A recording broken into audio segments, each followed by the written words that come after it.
Welcome to Mayura creations friends. இன்றைக்கி நம்ம அழகான ஒரு கீரை காம்போ பார்க்கலாம். பொதுவாக கீரை விதை போட்டு நம்ம சிறுகீரை, அரைக்கீரை, தண்டுக்கீரையெல்லாம் விதை போட்டு ஹார்வெஸ்ட் பண்ணுவோம். நிறைய பேருக்கு அது விதை போட முடியாது. போட்டாலும் பராமரிக்கிறதுக்கு நேரம் இருக்காது. இந்த மாதிரி நிறைய பிரச்சனைகள் இருக்குது. ஒவ்வொரு தடவையும் நம்ம பாட்லேயோ பேக்லேயோ அதை ரெடி பண்ணி விதை போட்டு அது ஒரு சில சமயம் வெயில் சரியாக இல்லைன்னா சாஞ்சு விழுந்துடும். அந்த மாதிரி நிறைய பிரச்சனைகள் இருக்குது. இதையெல்லாம் தவிர்க்கிறதுக்கு நம்ம இந்த மாதிரி மரக்கீரைகளாக வச்சுக்கலாம். அதாவது மரக்கீரைகள்னால் மரமாக போகாது, செடியாக தான் வரும். இது வந்து ரொம்ப நாள் ஈல்டு கொடுக்குறதுனால நம்ம இந்த மாதிரி செலக்ட் பண்ணி வச்சுக்கலாம். நார்மலாக நம்ம விதை போடுறத விட இந்த கீரைகள் வந்து ரொம்பவே நல்ல ரிசல்ட் தரும். நிறைய பாரம்பரியமான கீரைகள், சத்துக்களும் நிறைய இருக்குது இதில். என்னென்ன கீரைகள்னு பார்க்கலாம். இது வந்து சிலோன் பசலை, குத்து பசலைன்னு சொல்லுவாங்க. இது வந்து சுகருக்கு வந்து ரொம்பவே நல்லது. இது குழம்பாவோ பொரியலாவோ எப்படி வேணாலும் செஞ்சு சாப்பிடலாம். ரொம்ப டேஸ்டியாகவும் இருக்கும். இது ஒரு செடி வச்சு விட்டுட்டோம்னா அது பாட்டுக்கு வந்துகிட்டே இருக்கும். நம்ம கீரை ஹார்வெஸ்ட் பண்ணிட்டே இருக்கலாம். அதே போல் இது வந்து கொடி பசலை, இதுவும் அதே மாதிரி தான்.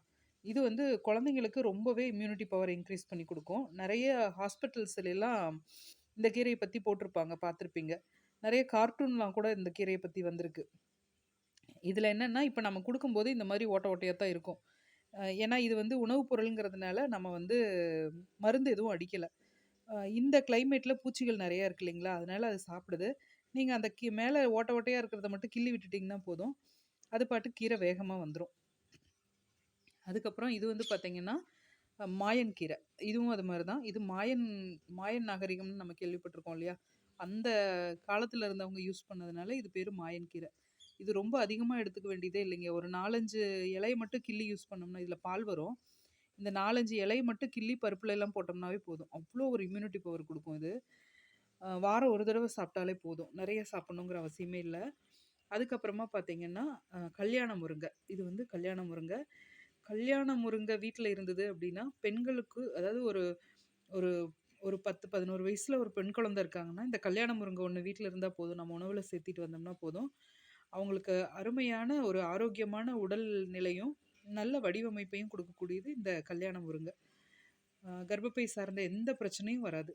இப்போ பிசிஓடி, குழந்தையின்மை அந்த மாதிரிலாம் வருது இல்லைங்களா, அதெல்லாமே இது தடுக்கும். அதுக்கப்புறம் இது வந்து பார்த்திங்கன்னா பொன்னாங்கண்ணி, சிகப்பு பொன்னாங்கண்ணி.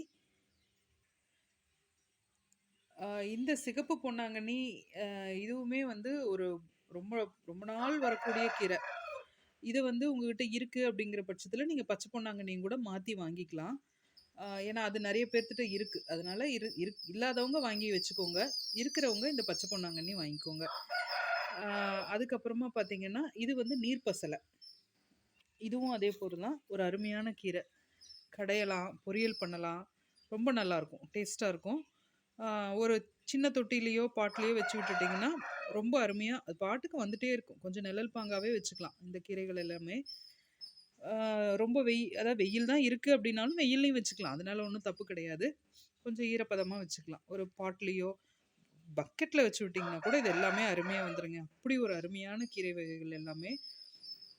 ஒவ்வொன்றும் நமக்கு தேவையான சத்துக்களை அவ்வளோ இதாக நமக்கு கொடுக்கக்கூடியது. அதனால் வந்து கண்டிப்பாக இந்த மாதிரி கீரைகள் நீங்கள் வச்சுக்கோங்க.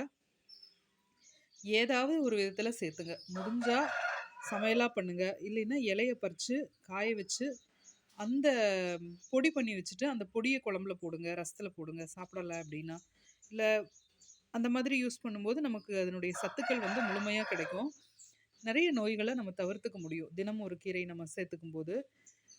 இது என்னென்ன கீரை வகைகள்ங்கிறத நான் கீழே லிஸ்ட்டில் கொடுக்குறேன், டிஸ்கிரிப்ஷனில் கொடுத்துருக்கேன். விலையும் டாப்பிக்லேயும் போட்டிருக்கேன், டிஸ்கிரிப்ஷன்லேயும் போட்டிருக்கேன். தேவைப்படுறவங்க நீங்கள் ஆர்டர் பண்ணி வாங்கிக்கலாம். இது போல் பயனுள்ள தகவல்களுக்கு நம்ம சேனலை சப்ஸ்கிரைப் பண்ணுங்கள், லைக் பண்ணுங்கள், ஷேர் பண்ணுங்கள். வாட்ஸ்அப் கேட்டலாக் பாருங்கள், எல்லா செடிகளும் அதில் அப்டேட் பண்ணியிருக்கேன்.